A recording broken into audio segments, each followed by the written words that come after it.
lancement officiel d'une maison de couture dénommée Kassemabo Seven. Cette tenue, ce dimanche 8 janvier 2023 au Jasselem Grand Joff Dakar. L'office de l'homme au talent exceptionnel, Kassemabo, est un jeune Sénégalais au parcours atypique qui fait parler de son génie créateur, où talent et passion se tutoient et se confondent. Ce jeune styliste offre aux Sénégalais tout son savoir-faire, voire même dans les 4 coins du monde. Il est point exagéré de dire que la poule ne donne jamais du poison à ses poussins. Fin de citation. Kassemabo a la culture dans le sang. Il fut piqué par le virus à travers son géniteur, tel père, tel fils, dit-on souvent. Dès sa tendre enfance, il est passionné des arts. Il commence à se forger. Le premier pas à Dar es Salaam, puis Mandan Couture du célèbre styliste Issa Sen, pour qui il voue une admiration incroyable, ce qui a d'ailleurs eu raison sur ses créations. Le couple de haute qualité, femmes et hommes, c'est du génie inégalé et inégalable. Vivre sa passion pour servir l'Afrique est le plus grand défi pour le jeune Kassemabo.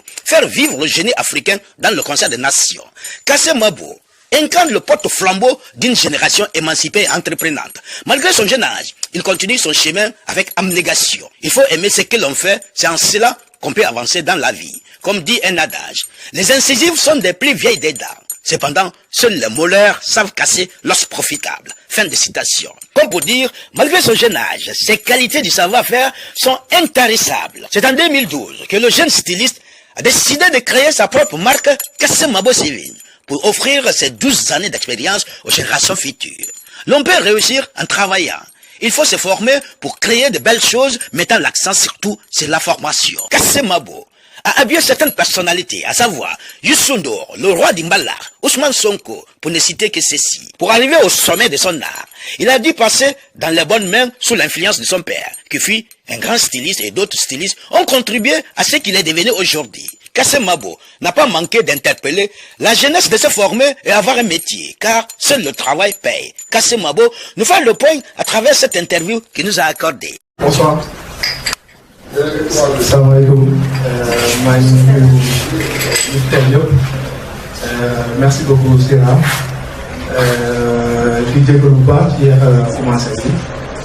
di nuyu presse bi teew yëpp di nuyu suma xarit yi suma yaay yi suma clientèle yi nga xam ne ñoo ma may toole ginnaaw yàlla lépp lu ñu mën rek ñoom la tout d'abord maa ngi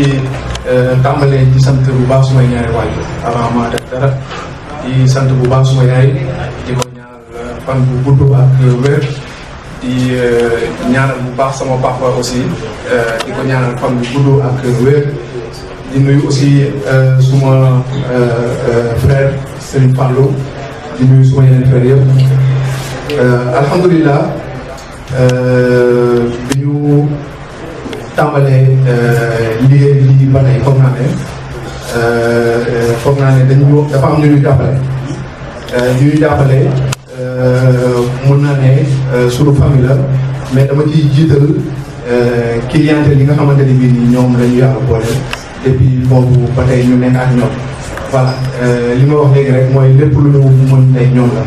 voilà di leen remercier bu baax Sira li mu wax léegi ci jaar-jaar bi c'est vrai du ma ci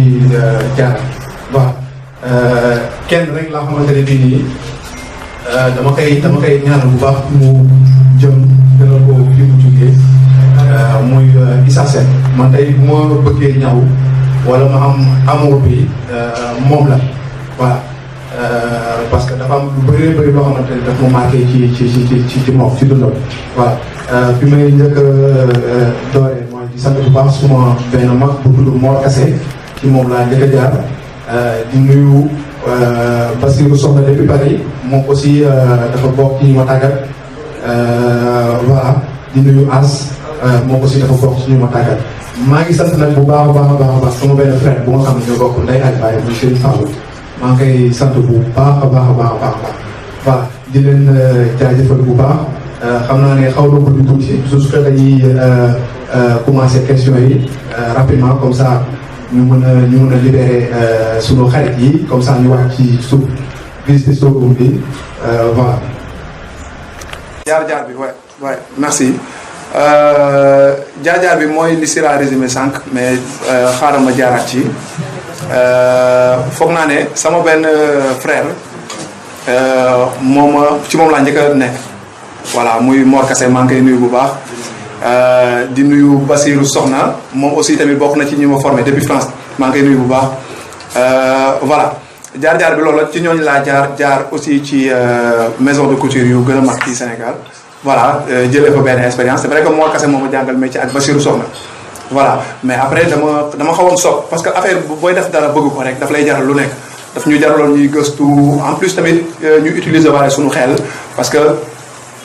foog naa ne man ci famille artiste laa judd pour sa papa nekk ci milieu bi am na ci yoo xamante ni dafay facile pour nga mën ko voilà bi ñuy gën a nekk xale dañuy commencé doon def ay tableau di dessin voilà après mode bi ñëw voilà affaire yooyu yëpp commencé di dugg voilà da ngay dem ba da ngay commencé am ci benn expérience bu xaw a kii tuuti après passion bi ñëw complété ko. voilà lan moo la gën a neex si mode bi ba tax nga jóge ci art bi dem ci mode bi. waaw man en fait même bu dul dara man dama bëgg solo man dama bëgg lu style man dama bëgg même temps yi may gën a nekk xale sax sama yenn xarit dama leen tooñ ne leen man damay bëgg sol loo xam ne du ma ko gis fenn voilà loolu gën na yokk tax ma dugg ci mode bi beneen bi mooy milieu mode dafa am ku ma ci marqué loolu mooy moom laa la wax léegi muy Issa Sène waaw daf ma marqué lool ba tax na moom mooy sama royuwaay ci milieu bi en fait voilà di ko ñaanal bu baax fi mu tëdd mu gënal ko fi mu jógee. ndax am na ay jafe-jafe yow si jot a waaw jafe-jafe yi mënul ñàkk mais xam nga àdduna moom foog naa ne moom jafe-jafe ñoo ànd souvent mënoo di chaque jour di am lu la neex ci liggéey des fois nga am ci lu la metti waaw mais bon ci affaire yi la bokk aussi àdduna tamit noonu la ñun lu ñu am lu ñu neex ak lu ñu naqari yëpp dañuy gérer waaw parce que ci loolu la ñu yar en fait waaw kenn mënul dund tout le temps di am lu la neex voilà milieu bi bëri na ay fakkatal yu bëri na yoo xamante ni bii sax du looy toog fii nii di ko expliquer mu lay dal mais bon sant yàlla parce que am na ci yu bëri yoo xamante ne bii suñuy ay waajur def na ko ci ñun ba suñu naree def jàdd gauche bon suñu leen xalaatee rek dañuy tegwaat ci yoon bi. dafa am loo xamante ne bii mooy comme li ma la wax léegi rek lu ma liggéey la te foog naa ne mu ngi nit ñi ñu ngi koy commencé kii ndànk-ndànk waaw mooy. tey boo gisee benn tenue boo xamee kase di nga ne mais lii kase la waaw c'est vrai que nag dañuy ñëw lépp man macha allah catuma sama bopp mais damay ñëw lépp damay laal machine yëpp c'est très rare damay wax souvent booy may forcé ne leen fexe leen au moins di laal lépp bu leen nekk ci benn ñaw rek wala ngeen di laal benn machine rek fexe leen di laal ci machine yëpp fexe leen di nag comme ça ngeen mën a nekk au moins tailleur complet c'est vrai que nag boo yaakamtee doo mun a am loolu parce que métier ñaw moo nekk loo xamante ne nii comme li may wax sama benn xarit rek ne ko bu yomboon du baax en fait voilà lu jafe la pour nga mun ci def yenn yi voilà yombul bon dañu faral di liggéey comme par exemple mooy tenue yi nga gis muy défilé ci écran bi voilà parce que dama gis ne clientèle yi moom lañ commencé gën a bëgg te fexe nañ ba au moins am benn touche boo xamante ne bii nii voilà ci loolu moom la ñu gën a xamee ñu ne bon xaaral ñu fexe nekk ci loolu. voilà dina am nag clientèle yu ñëw ay quelques benn yoo xamante ne bii say ay xew la ñuy andi touche xew ñu ñëwal leen wala voilà. merci. question boobu bon Casamance boobu foog naa ne fexe nañ ba am au moins suñu touche bopp mooy tey boo gisee benn artiste mu sol benn yére ñi ma xam daf ci dinañ mais lii tenue kase la voilà te foog naa ne loolu liggéey la rek boo xamante ni bii nii da nga ciy nekk pour mun a am loolu noonu voilà fexe nañ ba am loolu noonu tey yow boo ñu xamee boo gisee benn tenue nit sol ko ci mbedd bi wala ci écran bi wala daal di nga mais lii kat kase moom moo ko ñëw voilà te foog naa ne loolu mooy suñu touche par rapport ak ñeneen c'est vrai que nag ñëpp a ngi créé mais ñun fexe nañ ba am suñu touche boobu. donc ci liggéey ba léegi foog naa ne personnalité yi ñu yàlla booleel ñuy liggéey ak ñoom bu ñu liggéey sa xol day set beneen bi mooy li tax ma ne ñun passion bi lañ ciy jiital lu bari foog naa ne passion bi moom moo war a lii voilà ay ndaw lañ nag yoo xamante ne bii nii bëgguñu lu dul suñu réew bëgguñu lu dul tamit mootu Sénégal jëm ci kanam parce que am na yoo xam ne dañ ko xaw a tuumaanke tuuti voilà ñun en tant que ay jeunes yu farlu yuy góorgóorlu bëgg nañ ñu mode bi pour kenn dul xalaat voilà c'est vrai que am na yoo xam ne dafa laaj liggéey te liggéey boobu ñu ngi ci mais yaakamtiwuñu nag ay ndaw lañ mais yaakamtiwuñu ñu koy étape par étape ba keroog yàlla di dogal li mu ci bëgg ñu am ko ci voilà li jëm ci xool yeneen bërëb pour def Casamance Swing bien sûr ñu ngi ci Casamance Swing foog naa ne marque bi bëgg na waxuma la sax Sénégal mais bëgg nañ mu wër partout dans le monde voilà dëkk bu nekk ñuy tudd Casamance Swing voilà bëgg nañ marque bi toll foofu voilà. ak gëstu ak yàgg ci métier bi c'est vrai que comme li ma la wax sànq rek